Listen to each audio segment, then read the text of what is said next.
Ok, se parte la clase y ahora entiendo que esta es la última clase. Ya se paró. Entiendo que esta es la última clase, así que voy a acabar esta clase y me despido de la gente que la va a ver. El examen es la próxima semana.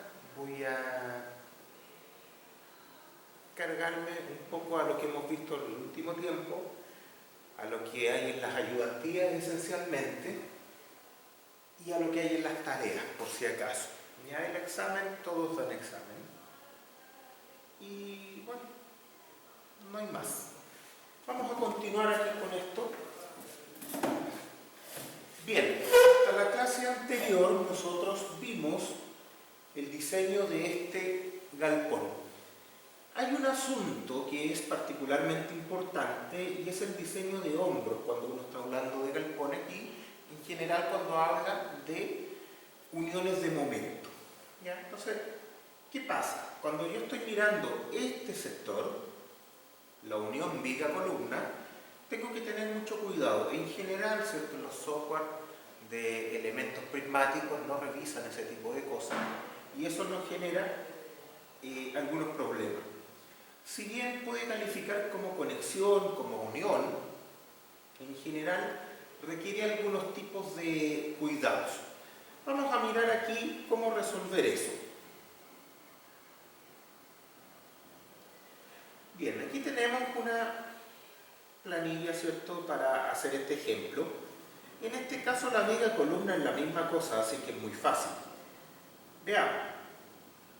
Las vigas columnas que tenemos acá son perfiles de 45 por 64 cuadros. Vamos acá.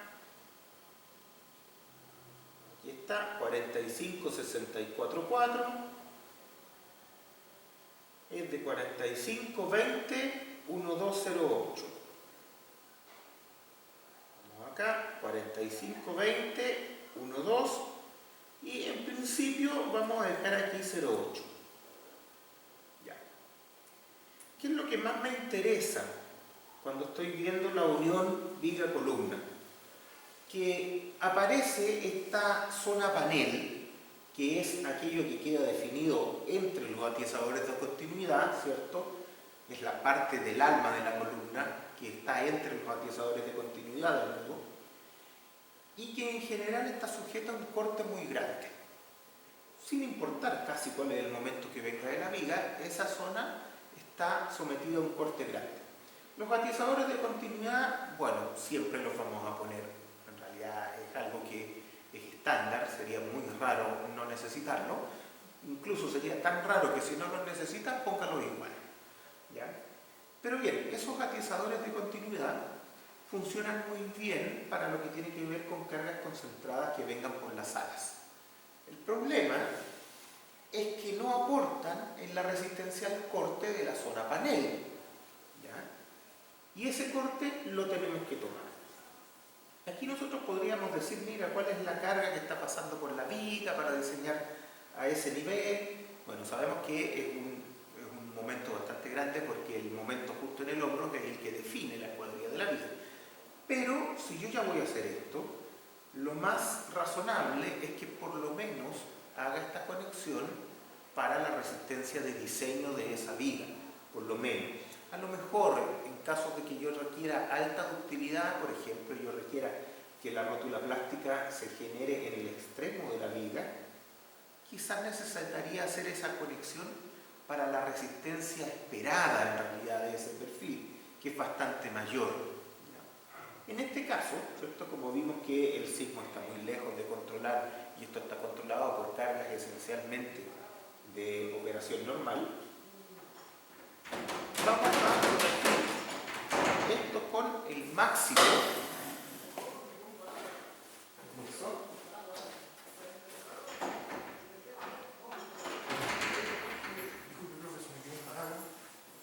Sí, acá me dijeron que era acá, como mi papá me dijo que era acá, entonces prefiero no cagarle.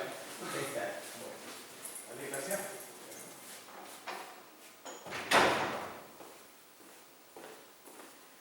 Listo, después de la interrupción seguimos. Ya.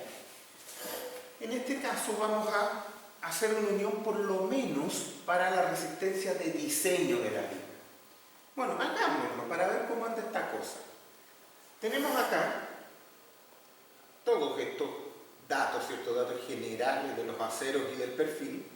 Entonces veamos, ¿cuál es el momento admisible en ausencia de inestabilidades de esa viga?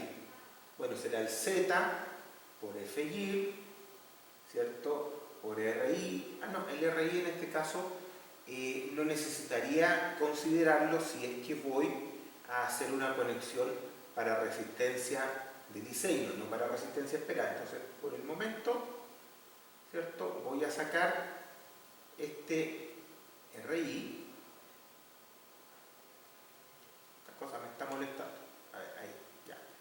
Voy a sacar este RI, lo dejo como 1. Y, ojo, si yo quiero revisar cuál es la resistencia de diseño del perfil, es el MN, que en este caso sería el MP, Z por FY, dividido en el factor, ¿cierto?, de seguridad, que es 1.67 para flexión. Entonces, veamos primero eso. ¿Cuál es el momento que aparece? Aparece este momento, 2140. ¿Ya?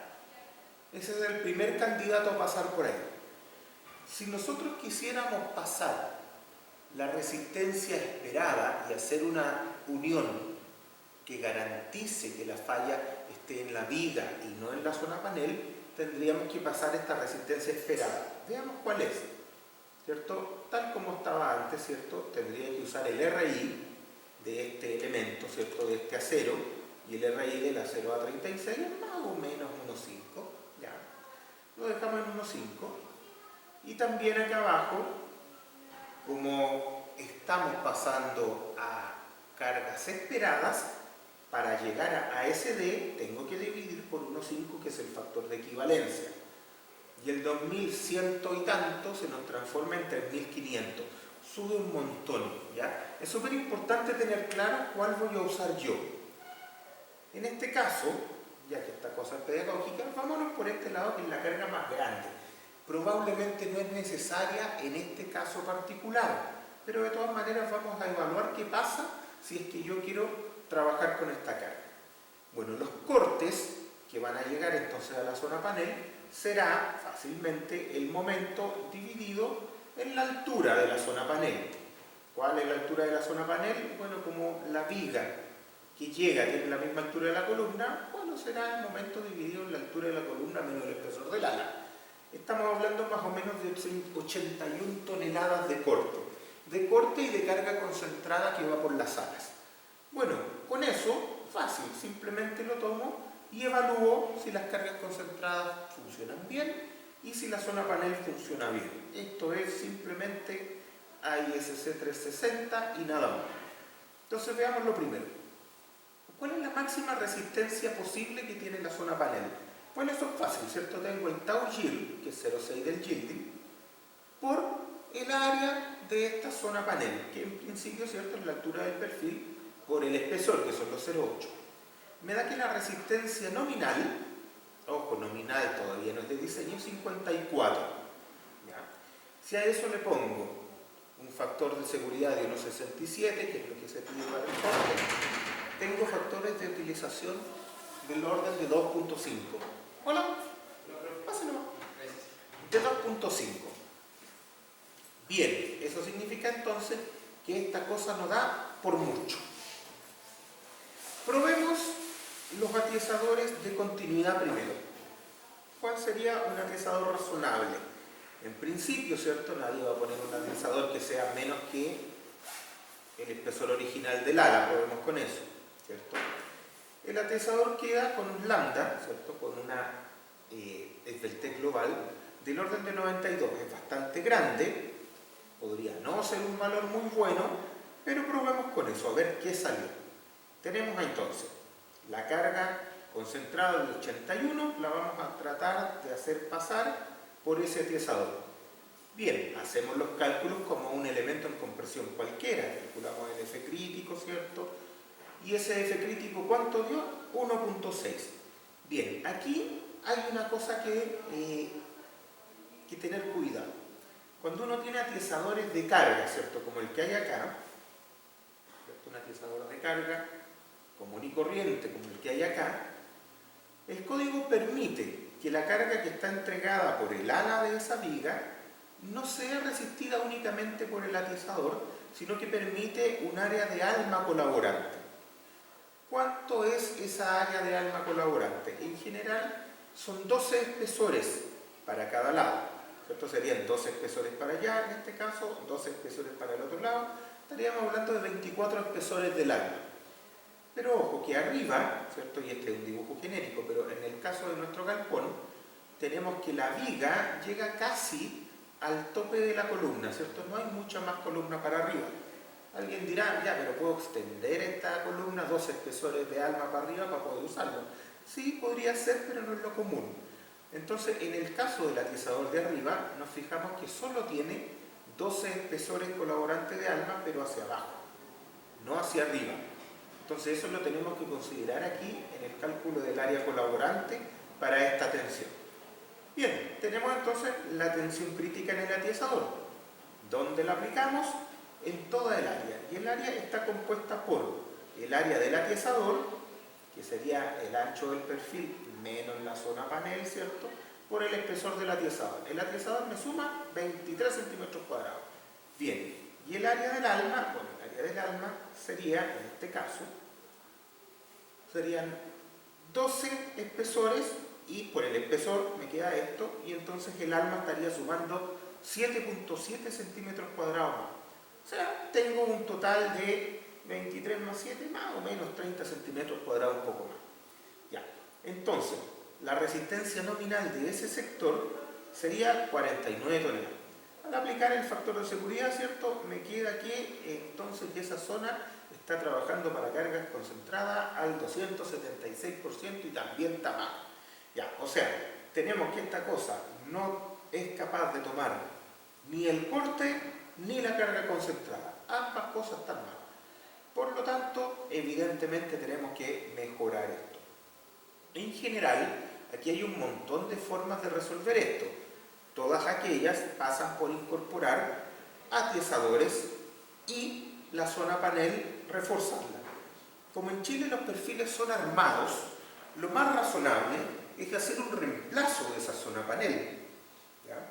Para nosotros es muy fácil acá en Chile, ¿cierto? Definir en los planos de diseño que el alma de la columna en general, ¿cierto? Fuera del nudo es la que tiene, 8 milímetros, no hay problema, pero aquí en la zona panel hacemos un recambio de plancha. A veces la bibliografía sugiere poner poner refuerzos con planchas laterales. La verdad es que eso es posible, no funciona muy bien, pero es posible y eso es lo que deberíamos hacer si los perfiles son laminados, porque ahí no podemos hacer el recambio de alma. Pero como en este caso podemos hacer un recambio de alma, vamos entonces a partir con eso. ¿Cuánto tendríamos que usar? Bueno, esta cosa es re fácil, porque en realidad, por corte, ¿cierto? El alma me está trabajando al 250%, lo que significa que en realidad yo necesito 2,5 veces más espesor en esa alma. Entonces, en esta alma, en vez de 0,8, voy a probar directamente con 22 milímetros. ¿Qué pasa con 22 milímetros? Ahí quedó, ¿cierto? Si quiero ser un poquito más exigente ahí, podría usar de 2. Ahora, en general, nosotros acá en Chile no usamos planchas de 20, pasamos de la de 18 a la de 22, pero podría ser 20, ¿ya? Así que dejémoslo ahí por ahora. Ya, si tengo ese 20, ¿qué pasa ahora? Ahora, claro, la zona panel, ¿cierto? Con los 12 espesores empieza a funcionar muy bien. Ahora los 12 espesores son 48 centímetros cuadrados y todavía no cumple esta cuestión. Ya, aquí hay varias cosas que pensar. Lo primero es decir, oye, cuidado que esos 12 espesores no vayan a superar la mitad de la altura de esta zona panel, porque de la mitad para abajo le corresponde al otro atiesador. Ya, entonces tengo 2 por 12 son 24. La altura de esto es 45. Parece que me pasé, ¿cierto? Ya, si la altura de esto es 45, yo podría tener una zona panel que tenga un ancho colaborante a lo más de la mitad de eso, o sea, estamos hablando de 22,5. Ya, o sea, el 12 por 2 espesores, perdón, el 12 por el espesor, que son 24, se me pasó. Entonces yo aquí tendría que limitarme, ¿cierto? Tendría que limitar aquí a que esos 12 TP no superen los 22,2. ¿Ya? La diferencia es re poca, aquí uno lo puede hacer de mil maneras. Le voy a poner un 11 aquí para no complicarnos nomás. Pero sepamos que ahí tenemos que tener un cuidado. Ya. Ahora el asunto del atiesador de carga. Hay varias cosas que uno podría decir aquí. Lo primero es, a ver, si yo sigo subiendo el espesor de la zona panel, solo el alma colaborante o la zona panel colaborante ya me va a cumplir y voy a poder tomar esa carga concentrada. ¿Ya? Esa es una opción. Como opción es mala, porque en realidad yo siempre voy a tener que poner de todas maneras un atiesador de continuidad. ¿Ya? Entonces, ese no es el camino. El camino es poner el espesor de zona panel más chico posible que cumpla. Ahora, quiero insistir en eso. El alma original de esta columna era de 8 milímetros. Y cuando revisamos la zona panel nos damos cuenta que tenemos que subir por lo menos 2 centímetros. Esto es bastante normal. Esto no tiene ninguna rareza. De hecho, si usted, por esas cosas de la vida, la zona panel de su elemento originalmente le cumple, yo le recomendaría que la cambie igual, porque eso es muy raro.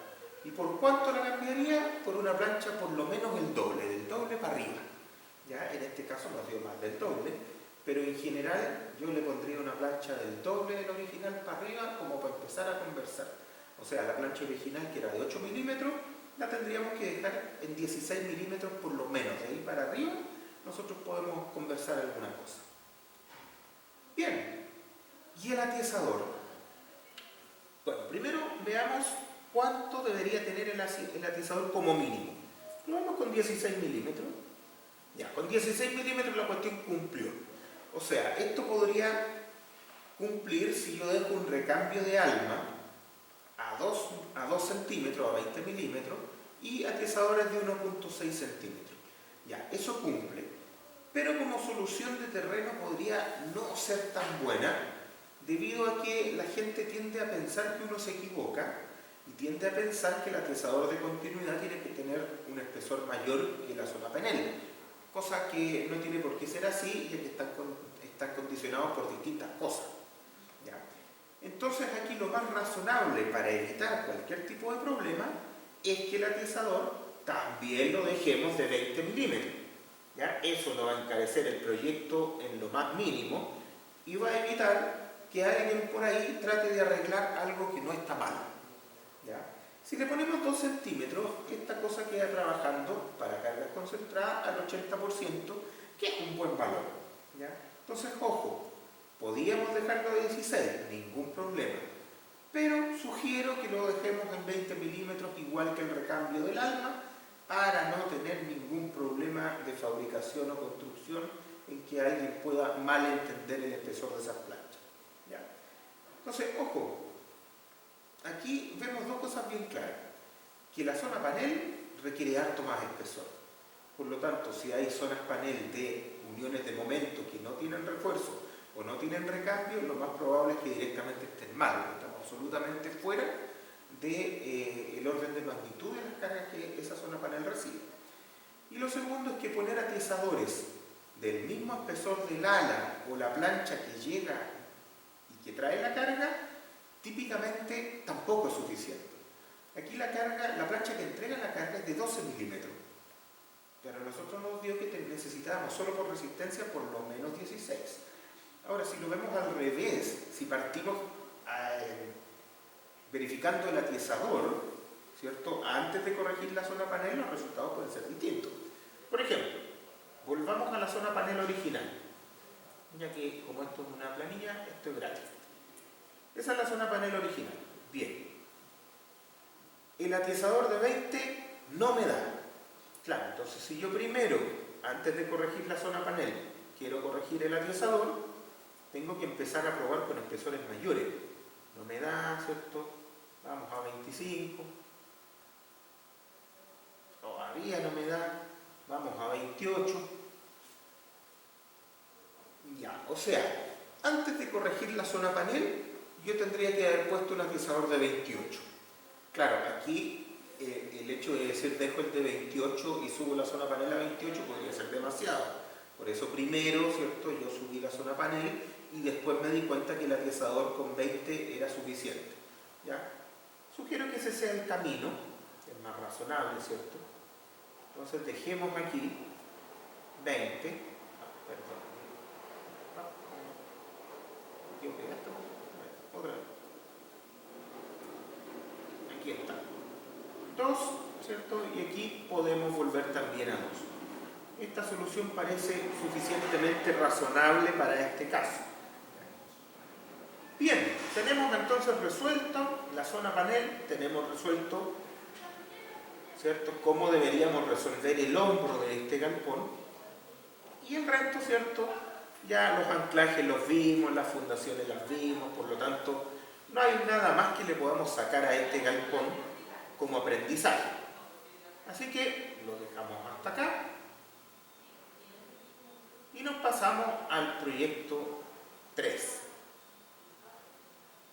Entre paréntesis, repito que esta es la última clase, se me hizo corto este semestre. Y la próxima semana es el examen, ¿cierto? Y en el examen yo me cargo mucho a las tareas, a las cosas que dije en clase y en este caso a la ayudantía también para promover un poco el que las vean. Ya, vamos al proyecto 3. ¿Qué es el proyecto 3? Dice, la estructura definida en el proyecto 2 debe ser corregida para tolerar la incorporación de un puente grúa de al menos 5 toneladas. Se pide definir los mínimos cambios. Claro, esto es lo que pasa siempre. Cuando uno termina algo, se lo cambia. Y claro, como estas cosas ya están más o menos resueltas, y ese es un más o menos bien grueso, lo que uno debería tener aquí es un cambio mínimo. Ahora, ese cambio mínimo puede ser cualquier cosa. ¿Qué pensaría uno? A ver, si yo ya definí el número de tramos, el número de vanos, chuta, debería mantenerlo. Evidentemente aquí, para poner el puente grúa, voy a necesitar hacer el edificio más alto. Como el edificio necesitaba como 5,50 metros libres al interior, y nosotros pusimos el hombro a 6 metros para poder cumplirlo, ahora vamos a tener que hacer este edificio bastante más alto para poder meter un puente grúa adentro, porque si no, no va a caber. ¿Ya? Entonces, tenemos varias decisiones que tomar aquí entre medio. El número de marco no es una de ellas, ¿cierto? Pero veamos un poquito. ¿Qué cosas tenemos que hacer? ¿Cómo es un puente grúa común? Soluciones comunes de puente grúa, ¿cierto? Las quedaron en la ayudantía que ya les dejé, pero algo más simple todavía, lo que vamos a considerar aquí. En general, nosotros vamos a tener que poner en la columna algo para tomar las vigas portarriel. ¿Qué son las vigas portarriel? Estas vigas. Son estas vigas y encima de ellas va el riel. Y encima del riel circula la rueda. Desde la ruedita para arriba, esto es un equipo que se compra.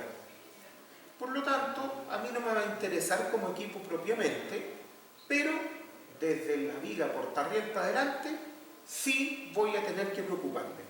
Y aquí empiezan a haber un montón de cosas que yo tengo que considerar. Por ejemplo, el movimiento de este puente grúa, ¿cierto? Cuando esto se mueve, genera cargas en la dirección longitudinal, genera cargas en la dirección transversal y, por cierto, que genera también cargas de levante e impactos en la dirección vertical. La magnitud de todas esas cargas, ¿cierto?, depende de la carga de levante y del peso del puente grúa. En este caso, a mí no me están dando nada. Por lo tanto, vamos a tener que inventar muchas cosas. Inventar, ¿cierto?, de una manera suficientemente educada. Pero inventar al fin y al cabo.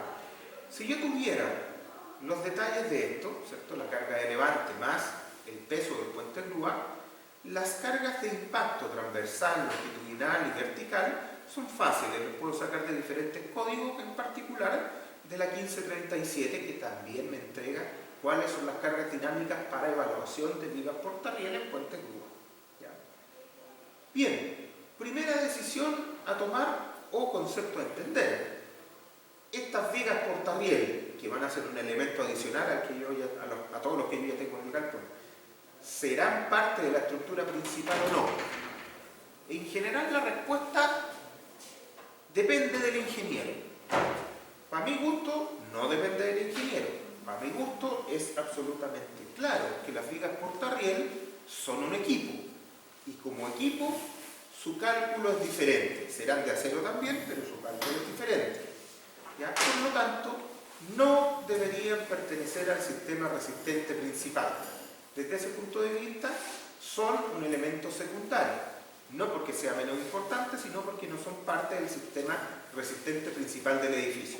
Es poco razonable considerar estos equipos como parte de la estructura principal. Las vigas portarriel deberían ser un elemento que yo pueda sacar y poner las veces que sea necesario para rectificar, porque se van a doblar, porque tienen problemas con la circulación, vamos a tener que hacer upgrade del puente grúa siempre, eso es seguro, por lo tanto esas vigas va a haber que reforzarlas en el futuro o poner otras nuevas, ¿cierto? Y no puedo estar desarmando todo el edificio para eso.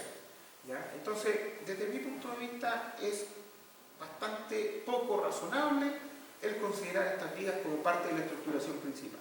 ¿Ya? Pero hay gente que lo hace. Casi siempre eso conduce a muy malos resultados, pero hay gente que lo hace.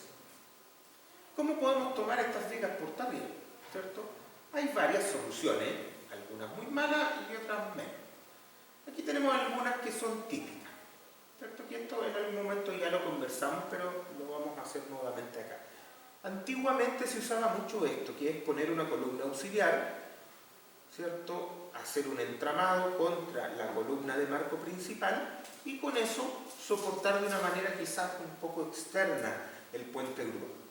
Actualmente, ¿cierto? Lo que nos funciona aquí en Chile, y digo en Chile porque a lo mejor en otros lados no están así, es esto. Esta es una muy buena solución industrial. Siempre la viga portarriel va a estar más adentro porque tiene que circular el puente grúa.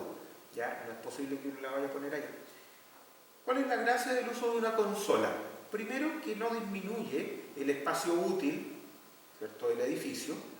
Y lo segundo, que permite que la columna pase con la misma escuadría de abajo hasta arriba y haga que en realidad esto trabaje en la dirección lateral como marco de momento. Aquí tenemos cargas sísmicas que son grandes, por lo tanto yo puedo necesitar eso, y también tenemos vientos que son fuertes, por lo tanto yo voy a necesitar una relativa rigidez lateral de este edificio. Estas estructuraciones, ¿cierto?, hacen que esta columna compuesta sea especialmente robusta. Por lo tanto, esto ya no funciona como un marco de momento, sino que funciona más como columnas en voladizo. Ustedes entenderán que la rigidez lateral del marco, ¿cierto?, dada por este perfil que continúa, es bastante baja comparada con esta otra columna enrejada. Por lo tanto, esto tiene mucha pinta de trabajar como columna en voladizo, que no es lo que nosotros estamos buscando porque no es lo más eficiente en este caso. Podría ser una solución, pero no es la mejor. Por lo tanto, nosotros nos vamos a ir por este camino. Esto es lo que vamos a considerar. Bien. Sigamos avanzando, yo tengo algunas cosas aquí que mostrar. ¿Cómo podríamos nosotros poner estas vigas portarriel? ¿Cierto? Aquí hay un detalle, y quiero mirarlo un poquito. Nosotros vamos a usar consola, pero de todas maneras, arriba de la consola va a ir una viga portarriel.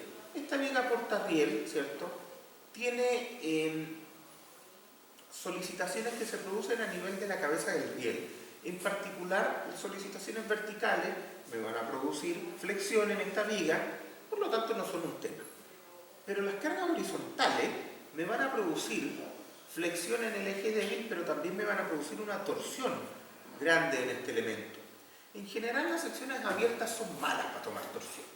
Entonces, lo que uno hace para simplificar esto, hay reglas bastante más exigentes y detalladas, pero lo que uno hace típicamente es decir, mira, voy a hacer que solo el cordón superior, solo el ala superior, sea capaz de tomar las cargas laterales trabajando como si fuera un perfil en flexión fuera del plano del alma de esta viga. Entonces, por eso, el ala superior de las vigas portarriel tiende a ser una sección canal o un ala más ancha que la inferior, ¿cierto? Eso es bastante típico en vigas portarriel. Aquí en Chile nosotros hacemos las vigas portarriel también armadas, por lo tanto no es necesario tener una solución como esta, que es un perfil laminado con otra canal pegada arriba.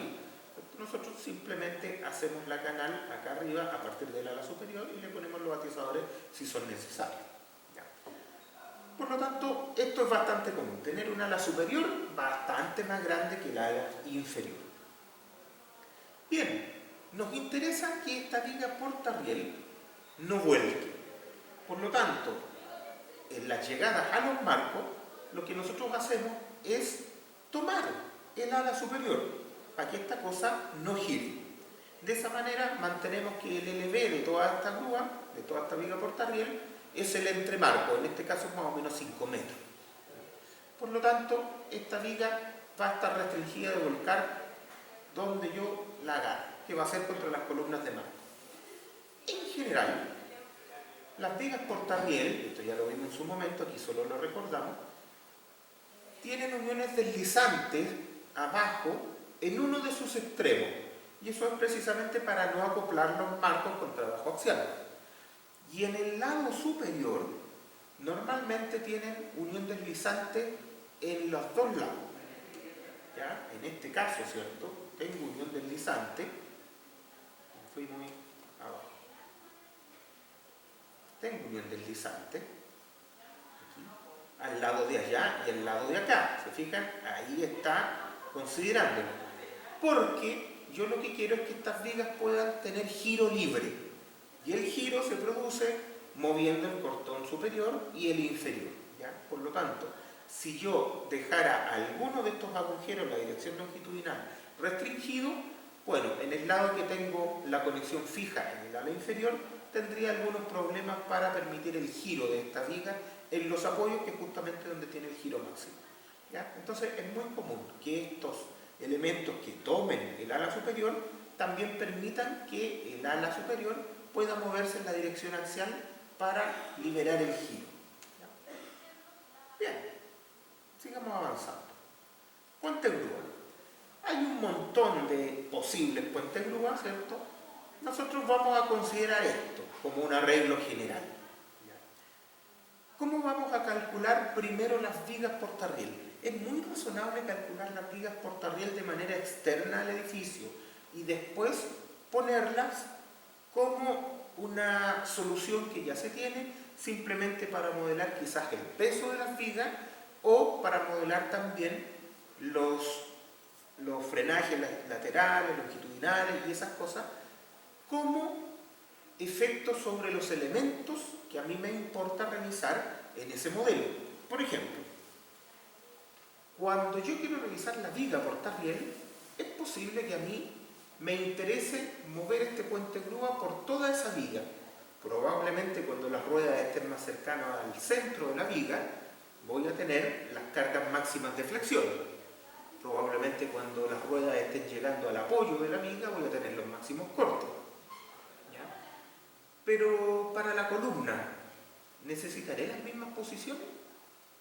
Lo más probable es que no, porque a la columna lo que le interesa es cuáles son las máximas cargas que podría generar el uso del puente grúa en cada marco. Y eso evidentemente se genera cuando el eje, cuando este eje está coincidiendo con el eje de la columna. ¿Ya? Es ahí donde esto genera las mayores exigencias hacia la columna o hacia cada marco, porque básicamente estoy tributando el máximo de este puente grúa en un solo marco. ¿Ya? Entonces, ojo, las condiciones que podrían controlar la viga portarriel no son las mismas que pueden controlar el edificio. Es importante saber entonces que si el modelo que yo tengo, en este caso en el software, es para revisar el edificio, tengo que preocuparme de poner el puente grúa en los lugares que sean más exigentes para el edificio. ¿Ya? No son los mismos que para la viga portarriel. Bien, sigamos avanzando aquí y veamos algunos datos. Vamos a considerar aquí una carga de levante de 5 toneladas. El ejercicio dice, póngale un puente grúa que levante al menos 5 toneladas. Claro, uno podría comprar un puente grúa que levante más, que levante 10, por ejemplo. Porque 5 toneladas es bastante poco. En general, aquí hay que tener un cuidado bien importante, y es que cuando uno tiene necesidad de levante,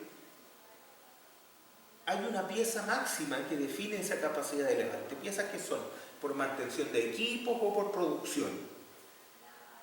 Pero no necesariamente nosotros vamos a tener un puente grúa que tenga únicamente esa capacidad. Por ejemplo, a lo mejor lo que tenemos que levantar son piezas de 2 toneladas.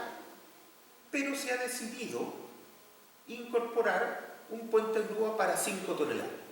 Muchas veces entonces aquí se da la discusión de, oye, pero entonces diseño para las 2 toneladas de levante o para las 5 toneladas de levante.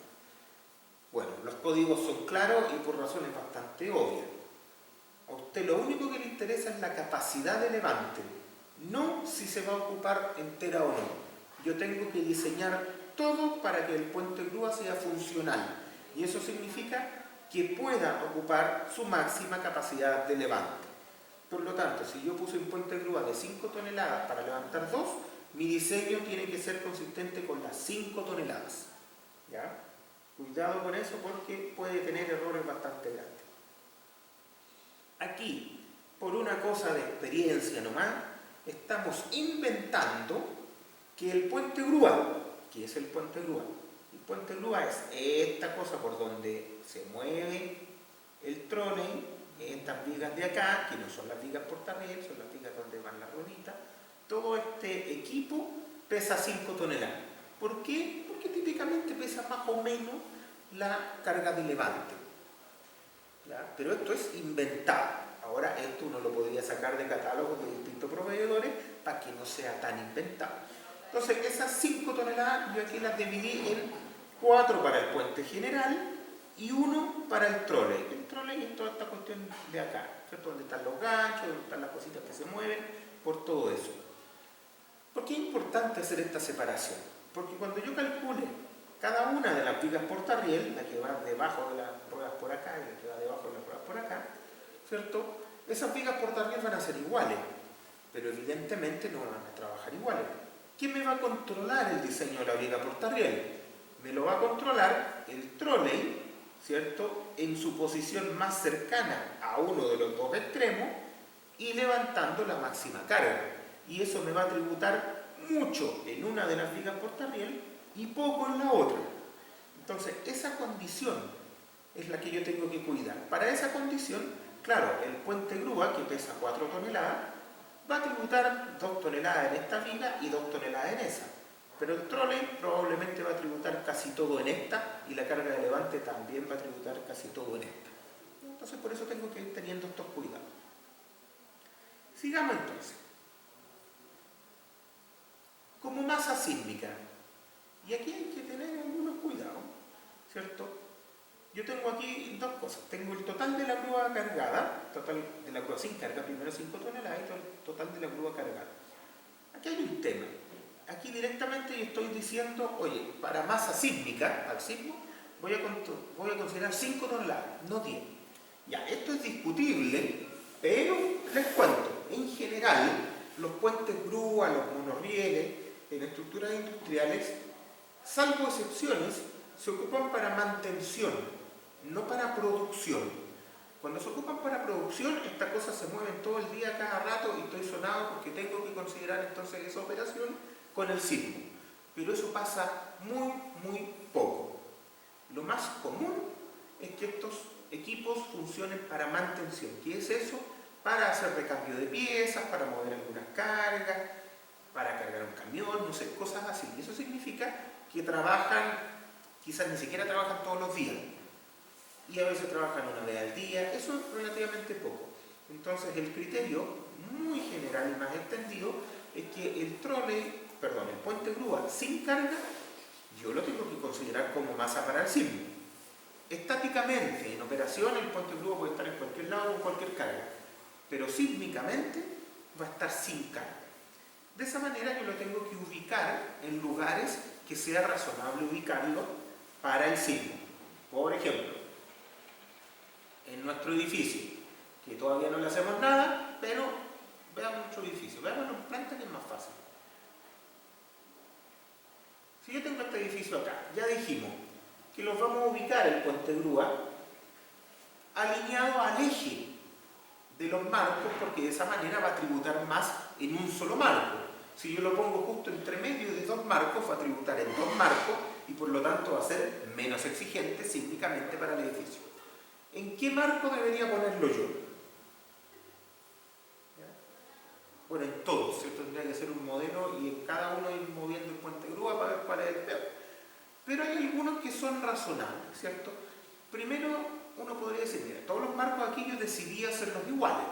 Desde ese punto de vista me importa bastante poco donde lo ponga, porque lo que le haga a ese marco yo lo voy a repetir en todos. Pero un lugar muy razonable, bueno, primero vamos a ver el poco razonable. Hay gente que lo pone en el último marco, acá.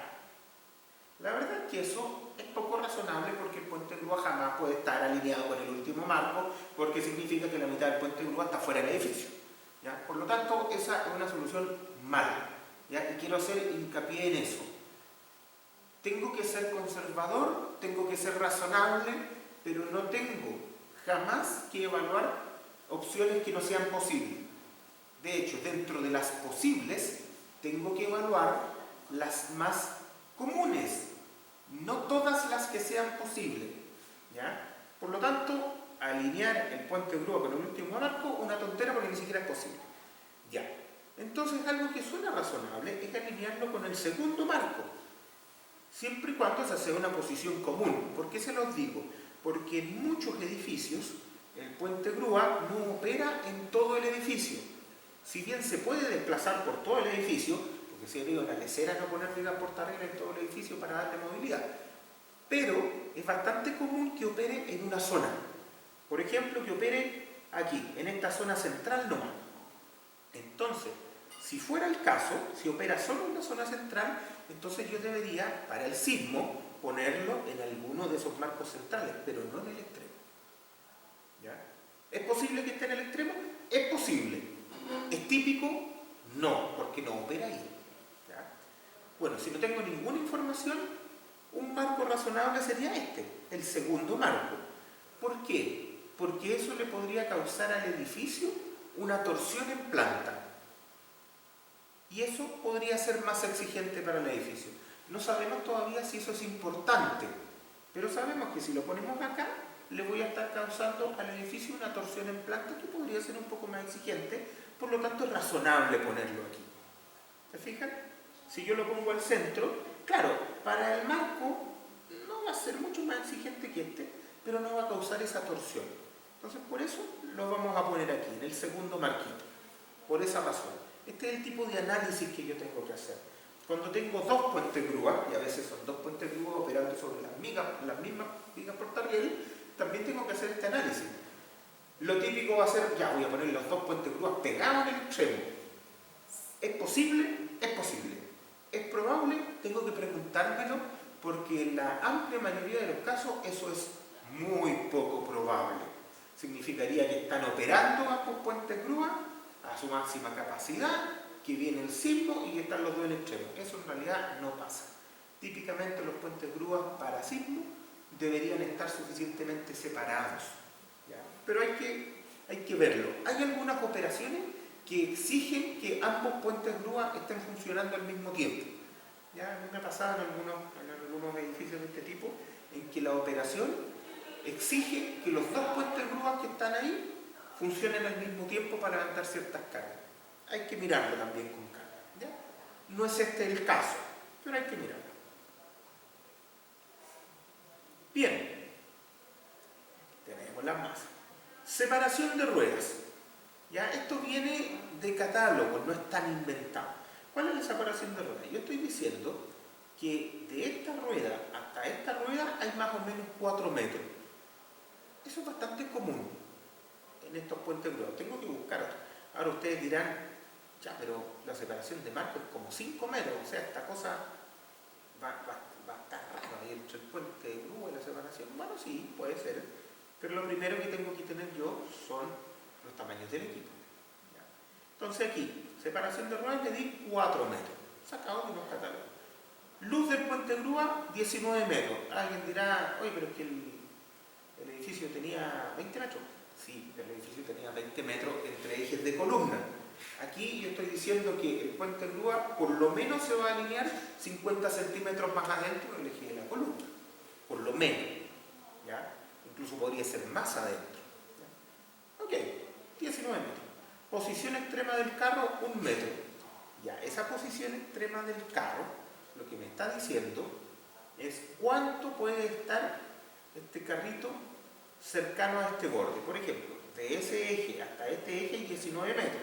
Ya, pero este carrito no puede llegar a tener una posición de 0, porque este carrito tiene volumen, ¿cierto? Tiene tamaño, por lo tanto va a poder acercarse hasta esta viga hasta un cierto límite. ¿Para qué me sirve eso? Para saber que este carrito no descarga 100% acá, sino que también descarga al otro lado. Ahora, alguien dirá, ya, pero es 1 metro comparado con 19, igual todo se va a venir para este lado. Sí, en este caso sí. Pero si en vez de 19 tuviéramos 6 metros, claro, 1 comparado con 6 no significa que se va todo para un solo lado. Ya, entonces cuidado con esas cosas. En este caso, la verdad es que entre ponerle 1 metro y ponerle 0 es casi lo mismo, pero vamos a ponerle 1 para hacerlo bien. Ok. Tenemos entonces que en el apoyo cercano vamos a descargar el 95% de la carga y del peso del troley, y en el apoyo lejano vamos a tener un 5%. Ojo que esta es una regla de 3 nomás, ahí está, sacar el momento respecto a uno de los dos ruedas y listo. Bien, entonces veamos cuáles son las ruedas cargadas y las menos cargadas. Vamos a considerar el peso y la carga de levante. Si consideramos el peso y la carga de levante, primero tenemos el peso se reparte en 4 ruedas. Por lo tanto, está todo listo. Claro, 2 ruedas a un lado, 2 ruedas al otro, son 4 ruedas. Ya. Veamos acá. Entonces, el peso, ¿cierto?, del puente grúa, ¿cierto?, las 4 toneladas, se reparten las 4 ruedas. Bien. Pero después, el levante y el troley se reparten según esa regla, para el lado más cargado y el menos cargado. Y en cada uno de esos lados hay solo 2 ruedas. Entonces, con eso llego a que las ruedas más cargadas pueden llegar a tener 3,8 toneladas y las menos cargadas pueden llegar a tener 1,16 toneladas. Ya, bien. Esa es la carga básica para poder evaluar mi viga portarriel. A esto le falta poner los impactos. Y eso lo vamos a ver después del break de 10 minutos que nos vamos a tomar.